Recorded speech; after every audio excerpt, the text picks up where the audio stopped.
front of 550,000 people at the peak of this. At 77 years old, Carlos Santana finally breaks his silence and reveals what many have suspected for decades, and what he says goes far beyond music. One of the greatest icons of the guitar, spirituality, and counterculture of the 20th century, Santana has always walked a fine line between musical genius and human enigma. But now, with nearly 8 decades of life behind him, he's choosing to come clean about topics that have shocked both fans and critics. His troubled relationship with drugs and mystical visions, experiences with beings from other dimensions, confessions about spiritual pacts made at the peak of his fame, and even controversial remarks about today's music industry that are dividing opinions everywhere. Could it be that everything we've lived through with Santana was real, or was it part of a carefully constructed image meant to keep his legacy untouchable?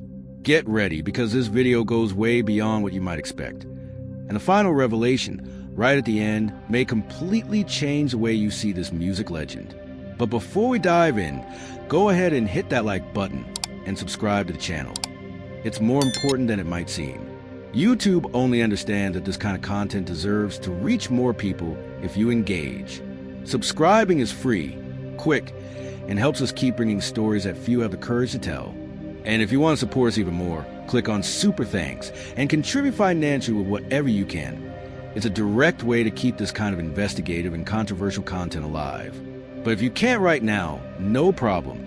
Just leave a comment below sharing which part surprised you the most. And share this video with someone who needs to know the truth. Now sit back, watch until the end, because that final part will leave you absolutely speechless. Carlos Humberto Santana Barragan was born on July 20th, 1947, in Autlán, Navarro, a small town in the state of Jalisco, at the heart of Mexico.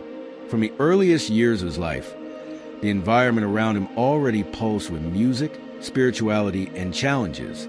He was the son of Jose Santana, a talented mariachi musician who played the violin, and Josefina Barragan, a religious and determined woman. Carlos grew up in a humble home where music was more than just art. It was language, survival, and identity. But his childhood, far from being peaceful, was marked by sudden changes, poverty, and a sense of displacement that would follow him for much of his life. Very early on, Carlos began to show an affinity for music. His father, seeing this as a natural inheritance, insisted that he learn to play the violin just like him.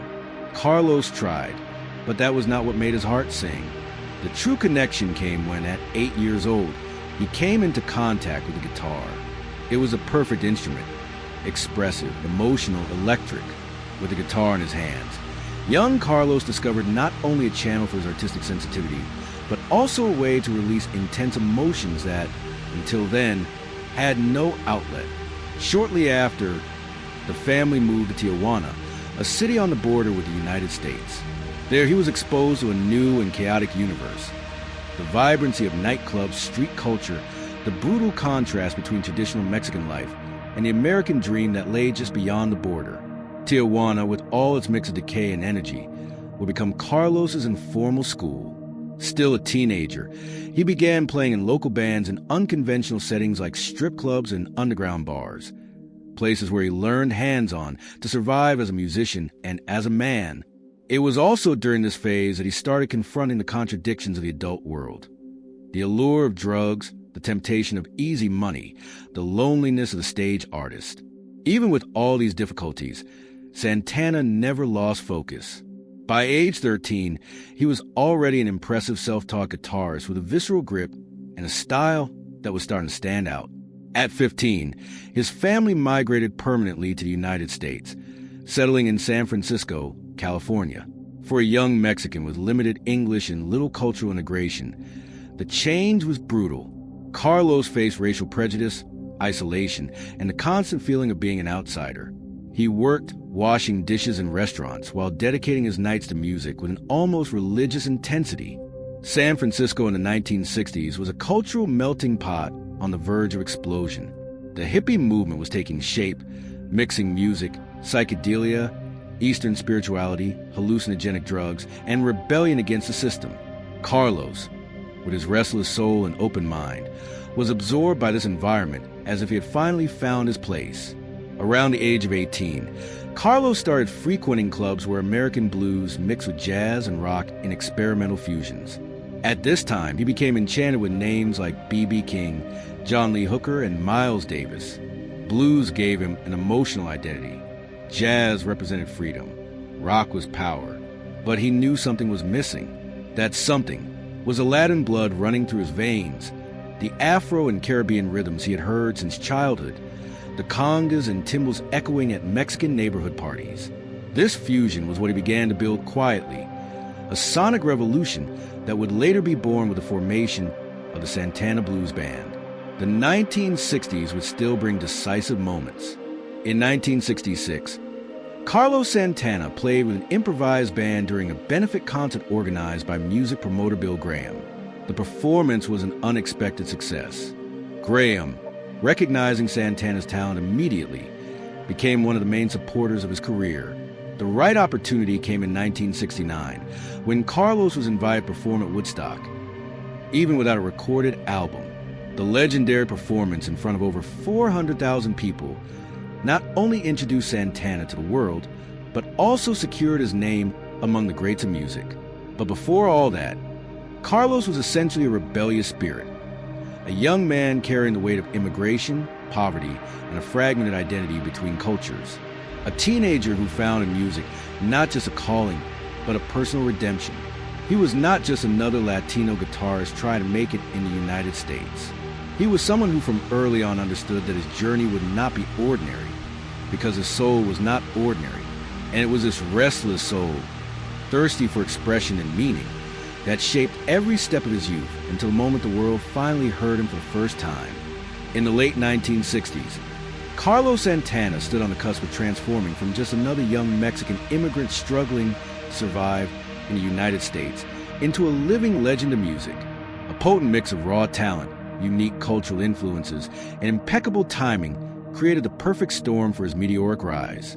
As the Western world underwent a profound cultural revolution, marked by counterculture movements, the hippie era, the Vietnam War, and a widespread search for spirituality, Santana was right at the center, guitar in hand, radiating an almost otherworldly energy. Against this backdrop, his band, still taking shape, began to gain notice in the vibrant streets and clubs of San Francisco, a city teeming with new ideas and musical experimentation. Alongside equally daring musicians like Greg Rowley on keyboards and Michael Shreve on drums, Carlos formed what would become known as the Santana Blues Band, later shortened simply to Santana. Their sound was groundbreaking, a fusion of psychedelic rock, Latin rhythms, jazz, blues, and Afro-Caribbean percussion. At the time, no one else was creating anything quite like it.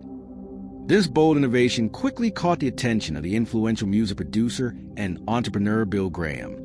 Graham believed in Santana's sound so deeply that, even before they had a recorded album, he recommended the band for a slot at the legendary Woodstock Festival in 1969. That Woodstock performance marked a pivotal moment. Carlos and his band took the stage with little idea of the impact they would make. Though the crowd of hundreds of thousands barely knew them, the first notes unleashed a surge of energy that was electric.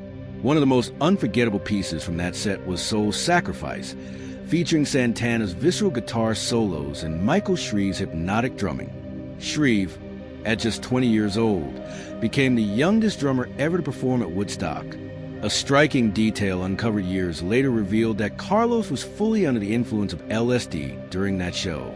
He would later recall how he saw his guitar morph into a serpent and how he had to focus all his soul to keep his fingers synchronized with reality. Despite this, the performance was nothing short of magical. It was immortalized in the Woodstock documentary film, propelling Santana into international stardom overnight. Soon after, Santana's debut album, titled simply Santana, was released. With tracks like Evil Ways, the record soared to the top of the charts and established the band's distinctive sound. It was their sophomore album, Abraxas, released in 1970, that truly catapulted them into global fame. Featuring hits like Black Magic Woman, a reimagining of Peter Green's original from Fleetwood Mac, and Hoy Como Va, written by Tito Puente, Santana demonstrated that Latin music could dominate mainstream rock, and that the guitar could be as spiritual as it was explosive. Abraxas became a massive success selling millions of copies and cementing Carlos Santana's place among the era's greatest guitarists, alongside legends like Jimi Hendrix and Eric Clapton. Throughout the 1970s, Santana continued to release acclaimed albums such as Santana 3 and Caravanserai, even as his personal life plunged deeper into a search for spiritual meaning. He began studying Eastern philosophies, practicing meditation, and seeking answers to existential questions that had haunted him since youth. Meanwhile, psychedelic substances remained part of his creative process, though they also brought confusion, crises, and deep emotional instability. Carlos believed, and continues to believe, that his music served as a conduit to the divine. He often shared in interviews that his inspirations came from above, as if messages transmitted directly from the universe. This mystical approach to art won him admiration as a kind of guitar prophet, while skeptics dismiss him as an eccentric lost in delusions. Despite his success and fame, the behind-the-scenes reality was far less harmonious. Internal conflicts, constant lineup changes, and creative disputes made band life increasingly challenging. Santana, who always envisioned his music as a spiritual journey, often clashed with members who saw the project through a more commercial or conventional lens. Still, he maintained artistic control and steered the band toward ever more experimental paths, blending jazz, fusion, progressive rock, African music, and mystical elements in their records. During this period, Carlos also made statements that sparked controversy, such as claiming in an interview that his music was not just sound, but medicine for the human soul. Critics often viewed this as pretentious, but to his most devoted fans, Santana was exactly that, a musical healer, using his guitar as a tool for transformation and spiritual elevation. His introspective demeanor, his talks of cosmic energy and universal spirituality, and his rejection of labels made him a unique figure in the rock world. He wasn't interested in mere entertainment. He aimed to elevate consciousness itself. The 1980s marked one of the most transformative and also most controversial phases in Carlos Santana's life. After achieving global fame in the 1970s, with successful albums, an unmistakable sound, and a reputation already established as one of the greatest guitarists on the planet, Carlos began to realize that existential emptiness still accompanied him. Despite all the glory and applause, he had already played on the biggest stages in the world, sold millions of records, and influenced an entire generation of musicians. But something inside him was crying out for a deeper meaning. It was as if his soul was telling him that music alone was no longer enough.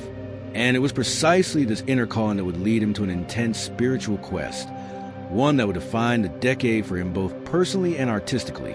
It was during this period that Santana met the Indian guru Sri Chinmoy, a spiritual leader known for guiding artists, athletes, and intellectuals in pursuit of inner illumination through meditation, discipline, service, and devotional practice. Driven by a sense of greater purpose, Carlos plunged headfirst into Chinmoy's teachings. He adopted an austere lifestyle, began meditating daily, avoided excesses, quit drug use, which had been frequent before, and even took on a new spiritual name given by his master, Devadev, which means the light of the one illuminated by God. For him, it was not just a change in appearance or image. It was a new identity, a real transformation from the inside out. This phase directly impacted his music. The albums released during the 1980s, such as The Swing of Delight, Havana Moon, and Beyond Appearances, began to reflect a new sonic approach, often softer, more introspective, less focused on big commercial hits, and closer to jazz fusion, world music, and spiritual instrumental music. Santana started moving away from traditional rock and began experimenting with tones, atmospheres, and musical structures that sought, according to him, to raise the listener's frequency. However, this new direction did not please everyone. Critics and part of his audience became divided. Some saw him as a courageous and visionary artist who did not settle for success and was exploring new paths, while others missed the explosive, visceral Santana, full of Latin groove and fierce improvisations that had conquered Woodstock and the charts. Some accused the guitarist of becoming too obscure, too esoteric, and even inaccessible.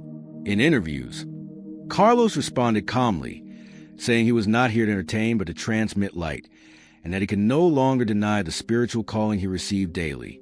This new worldview also led him to make statements that sparked controversy. Santana began openly discussing his belief in beings from other dimensions, visions during meditation, angelic presences, and how certain songs were literally delivered to him by a higher force. He stated that he played to awaken people from the sleep of ignorance, and that his guitar was a channel for divine messages. In a particularly noted interview, he went as far as to say that many famous musicians sold their souls for fame, and that he was swimming against that current, even if it cost him popularity. These statements were seen by some as mystical and inspiring, but by others as delusions of grandeur or religious fanaticism. Alongside his spiritual journey, Santana faced delicate personal issues. His marriage to Deborah King, the daughter of a Protestant pastor and civil rights activist, was also going through a difficult phase. While Carlos delved deeper into Chinmoya's universe, Deborah maintained more traditional Christian values, which caused conflicts. Although they both shared faith and spirituality, their paths were taking different directions. Even so, they stayed together for a few more years, raising their 3 children and trying to balance family life with growing public pressure and internal philosophical differences. Another notable aspect of Santana's 1980s trajectory was his gradual isolation from conventional media. He stopped attending music industry events, declined awards, rarely appeared on TV shows, and avoided giving interviews to commercial magazines. He said much of the media was controlled by interests opposed to the spiritual elevation of humanity, and that he preferred to focus his energy on projects more aligned with his cosmic vision of life. At the same time, he collaborated with musicians from different traditions, from jazz artists like Herbie Hancock to Indian and African instrumentalists, always seeking fusions that transcended genres and cultures. Despite the drop in commercial visibility and record sales, Santana never expressed regret. He said he was at peace with his soul, and that true success was being aligned with his divine mission. This unwavering conviction, strange as it might sound to many, showed how sincere he was in his quest. He didn't want to be remembered just as a great guitarist. He wanted to be a messenger of light, someone who used art as a tool for spiritual transformation. By the end of the decade, the music world was completely different. The explosion of pop, the emergence of hip-hop, the advance of electronic music, and the popularization of music videos changed the rules of the game. Santana, however, followed his own path, indifferent to fashions and trends. His music had become almost meditation in itself, and his public presence rarer and more enigmatic. For fans who have followed him since Woodstock, this phase may have seemed strange, but for Carlos, it was absolutely necessary. He needed to rediscover himself, redefine his values, and figure out what kind of legacy he wanted to leave. And although the 1980s were not his most popular period, they were perhaps the deepest in terms of self-knowledge, faith, and inner transformation. Santana was farther from the spotlight, but closer to his essence. Carlos Santana's personal life has always run parallel to his artistic journey. Intense, full of ups and downs, marked by profound discoveries, moments of glory, and also by silent pains that were not always in the spotlight.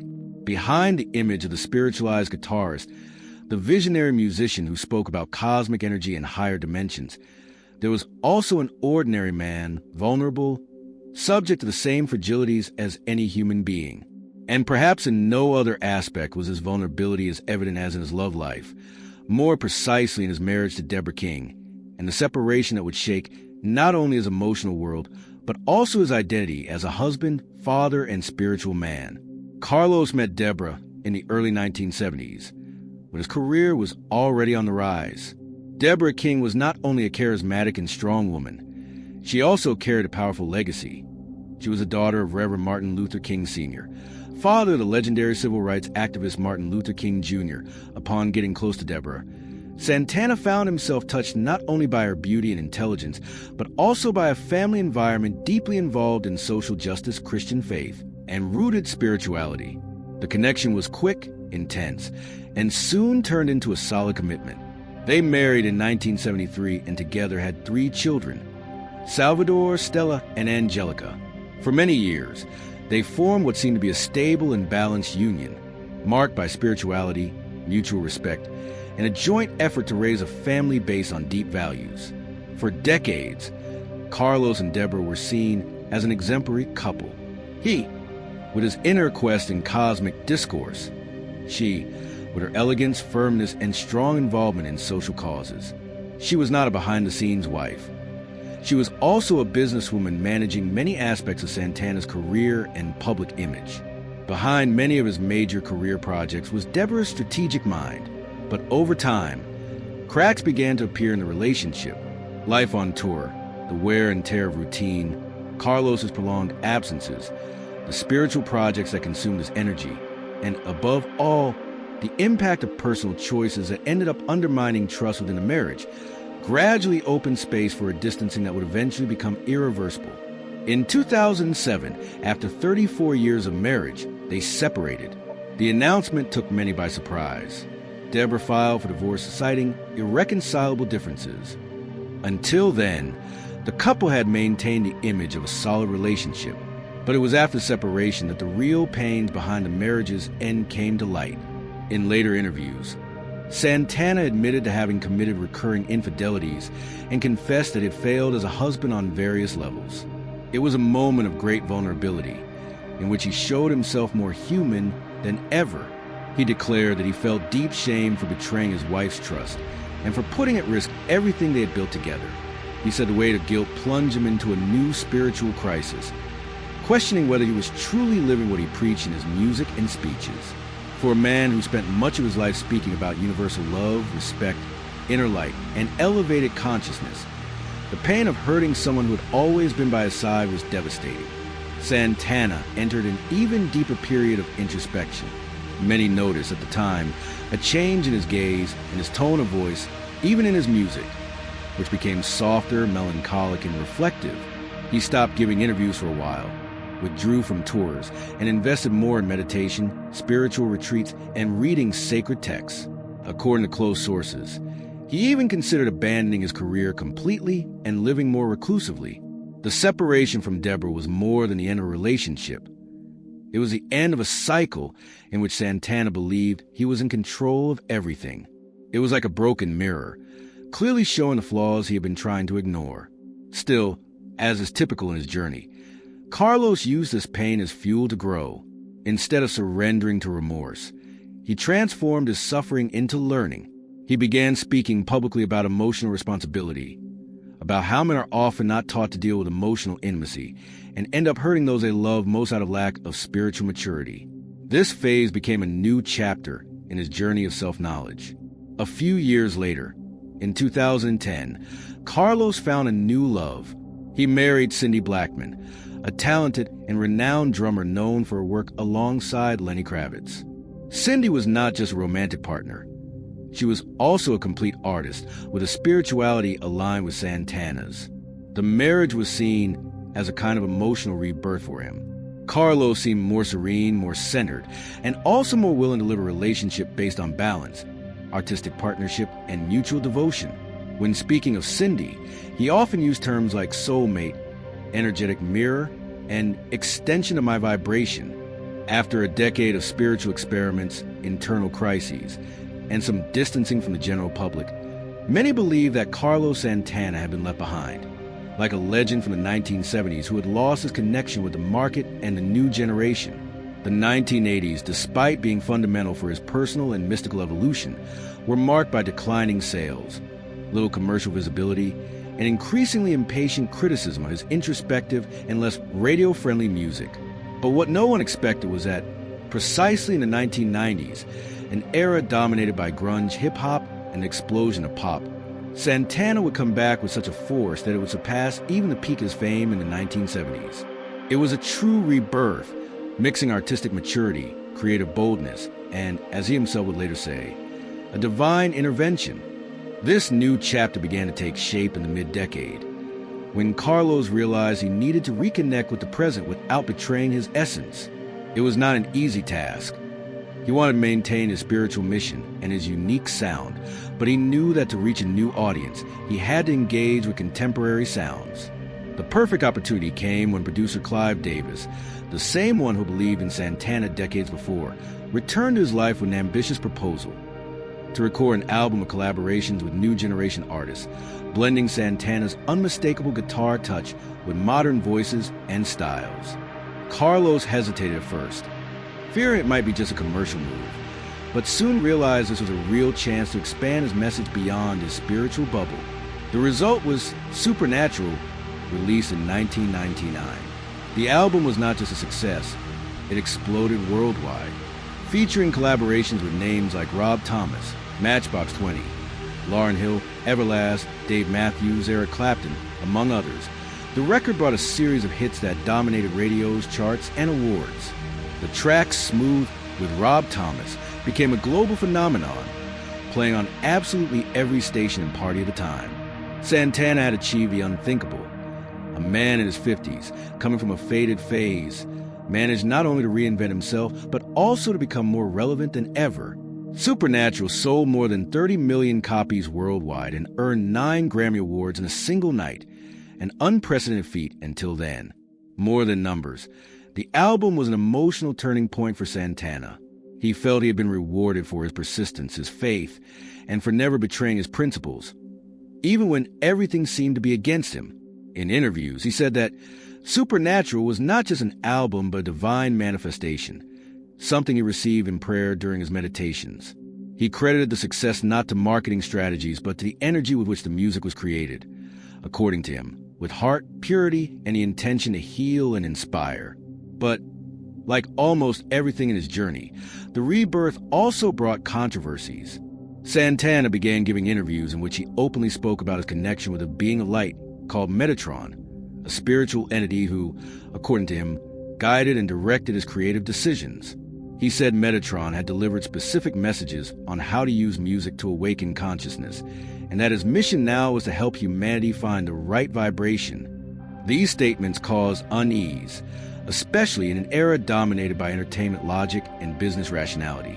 Some critics began suggesting that Santana was traveling too far, that his spirituality bordered on delirium, and that he might risk his artistic credibility.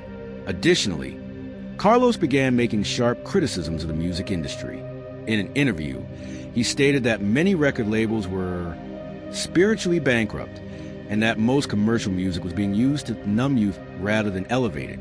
He also said that many contemporary artists sold their art for fame, and that music had ceased to be an expression of the soul, becoming an empty product.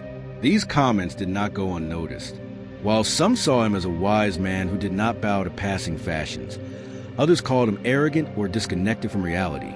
Still, the impact of Supernatural was so strong that none of this stopped Santana from reaching new heights. He was invited to collaborate with artists from various genres, from pop to hip-hop, and his shows began to attract crowds again. But despite the public celebration, Carlos faced deep dilemmas internally. Massive success rekindled old questions. To what extent is it possible to balance fame and spirituality? How to keep one's feet on the ground when the world puts you on a pedestal again? And was all this visibility really serving his divine mission, or was it pulling him away from it? Between 2000 and 2005, Santana found himself torn between two forces. On one side, the industry pulled him with million-dollar offers, huge tours, advertising contracts, and intense exposure. On the other, his mystical side reminded him of the need for silence, introspection, and purpose. He tried to reconcile the two worlds, but it was not easy. During this period, his personal life also suffered setbacks, reflected in his public appearances. Sometimes he spoke with euphoria, other times with melancholy. Sometimes he disappeared from the spotlight for months. Still, he kept releasing music, participating in social projects, and maintaining his posture as a musician messenger. Today, looking back at Carlos Santana's journey between the years 2010 and 2025, it is impossible not to feel a mixture of admiration, respect, and a certain melancholy, because what we see is a man who has crossed generations' fashions, internal and external crises, and who, even with the marks of time and life, remains steadfast in his spiritual, artistic, and human purpose.